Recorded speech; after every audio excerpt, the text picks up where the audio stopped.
दोस्तों, हम सभी जानते हैं कि प्राण के बिना जीवन संभव नहीं है। प्राण गति है, स्पंदन है। ब्रह्मांड में प्राण है, इसलिए वह सतत गतिमान है। हम भी प्राण के चलते ही जीवित हैं। हम तक यह प्राण हमारी सांस के जरिए पहुंचता है। हम जितनी ताकतवर सांस ले पाते हैं, यानी हमारी सांस में जितनी ज़्यादा ऑक्सीजन रहती है, हम में उतना ज़्यादा जीवन, उतनी ऊर्जा बनी रहती है। सांस अगर कमज़ोर है तो हमें सांस के जरिए मिलने वाली जीवन ऊर्जा भी कम मिलती है। यह ऊर्जा जितनी कम होती है, हम उतना ज़्यादा बीमार रहते हैं और उतना ही एक आनंद भरे जीवन से वंचित बने रहते हैं। सांस लेने में 5 ऐसी बड़ी गलतियां हैं जो उसे कमज़ोर बनाती हैं और हमें प्राण ऊर्जा से वंचित करती हैं। आइए जानते हैं कौन सी है ये 5 गलतियाँ। पहली बात तो यह है कि होश में सांस ले, बेहोशी में नहीं। सांस लेने में हम सबसे बड़ी और सबसे पहली गलती यह करते हैं कि बेहोशी में सांस लेते हैं। अब आप अपनी सांस के प्रति जागरूक हो जाइए। आप देखेंगे कि जागरूक होते ही आपकी सांस उथली से गहरी होने लगेगी। यह बेहोशी में ही होता है कि हम उथली सांस लेते रहते हैं और शरीर निरंतर ऑक्सीजन की कमी में बना रहता है। दिमाग में ऊर्जा कम पहुंचती है और इस तरह हम जल्दी थकने लगते हैं, जल्दी चिड़चिड़े होने लगते हैं। महात्मा बुद्ध ने अपने शिष्यों को सबसे पहले अपनी सांस के प्रति होशपूर्ण होना सिखाया था। याद रखिए कि जब आप पूरे होश में भरकर सांस नहीं लेंगे, तब तक अपने भीतर करिश्माई ऊर्जा नहीं महसूस कर पाएंगे। चाहे सांसारिक जीवन में सफलता हो या आध्यात्मिक जीवन में, उसका पहला कदम आपकी सांस है। बोध और होश से ली गई सांस को आपको हमेशा के लिए बदल सकती है। और दूसरी बात यह है कि नाक से सांस लें, मुंह से नहीं। प्रकृति ने हमारे शरीर के हर अंग की बनावट उसके जरिए होने वाले काम के हिसाब से तय की है। पैर चलने के लिए, कान सुनने के लिए, आँख देखने के लिए और मुंह खाने के लिए बनाया गया है। सूंघने के अलावा नाक का मुख्य काम सांस लेना है। सांस लेने के जितने लाभ हैं वे हमें तभी मिलते हैं जब हम नाक से सांस लेते हैं। नाक की बनावट ऐसी है कि ली गई सांस नाक से गुजरते हुए ठीक तरीके से अनुकूलित होती है। हवा में मिले जीवाणु, कीटाणु आदि नाक के भीतर ही रुक जाते हैं। इस हवा को ऐसे प्रेशराइज किया जाता है कि वह फेफड़ों में भीतर तक पहुंच सके। जाहिर है, नाक से सांस लेना छोड़कर अगर आप मुंह से सांस लेंगे तो इन सभी लाभों से वंचित रह जाएंगे। लेकिन बहुत से लोगों को मुंह से सांस लेने की आदत लग जाती है।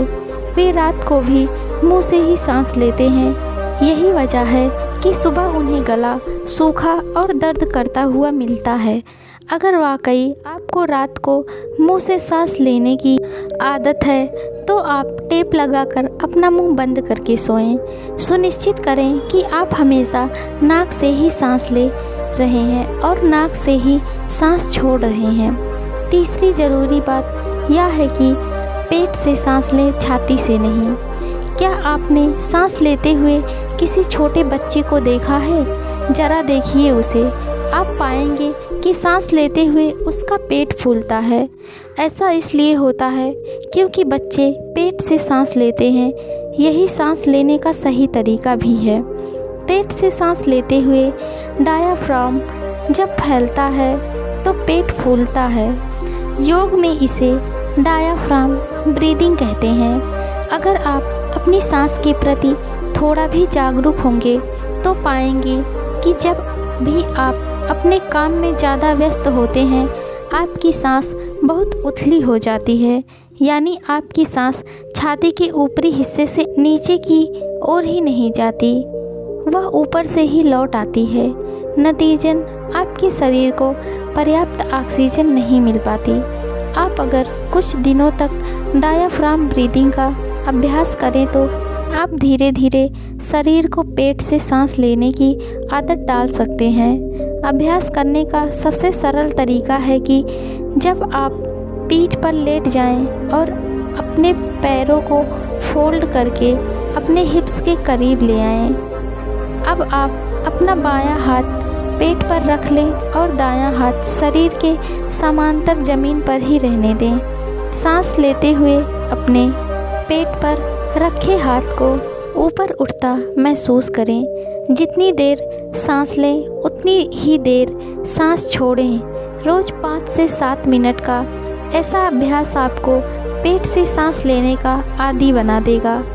चौथी ज़रूरी बात यह है कि धीमी और गहरी सांस लें, तेज और उथली नहीं। जब हम पेट से सांस लेना शुरू करते हैं तो उसका एक लाभ यह मिलता है कि हमारी सांस लंबी और गहरी होने लगती है। योग का नियमित अभ्यास करने वाले ज़्यादातर योगी ऐसे ही लंबी और गहरी सांस लेते हैं। सांस जितनी धीमी, जितनी गहरी ली जाए वह हमें उतनी ही लंबी उम्र देती है। अगर आप गौर करेंगे तो पाएंगे कि जो जानवर जितनी तेज़ सांस लेता है वह उतनी तेज़ी से अपनी उम्र भी ख़त्म करता है। खरगोश और कुत्ता जल्दी जल्दी सांस लेते हैं, उनकी आयु भी उतनी ही कम होती है। हाथी उनकी तुलना में कहीं धीमे सांस लेता है तो हाथी की उम्र 100 वर्ष लंबी हो जाती है। कछुआ हाथी से भी धीमे सांस लेता है तो वह 300 साल तक भी जीवित रहता है। अब आप इस तथ्य के पीछे का विज्ञान भी समझिए। हम जितनी धीमी और लंबी सांस लेते हैं हमारे शरीर में उतनी ही ज़्यादा ऑक्सीजन जाती है और शरीर को जितनी ज़्यादा ऑक्सीजन मिलती है वह उतना ज़्यादा बीमारियों के खिलाफ सरलतापूर्वक लड़ते हुए निरोग बना रहता है। शरीर जितना निरोगी बना रहता है उसकी उम्र उतनी ही बढ़ती जाती है। और अब बारी है 5वीं और सबसे ज़रूरी बात की। आप सांस छोड़ने पर ध्यान दें, सांस लेने पर नहीं। अगर आप जागरूक होकर सांस लें तब भी अगर आपके फेफड़े खाली नहीं हैं तो आप लंबी सांस नहीं ले पाएंगे। जब तक आपके फेफड़े खाली ना हो आप सांस भरेंगे कहाँ। इसलिए सांस लेने से ज़्यादा सांस छोड़ने पर ज़्यादा ध्यान दीजिए।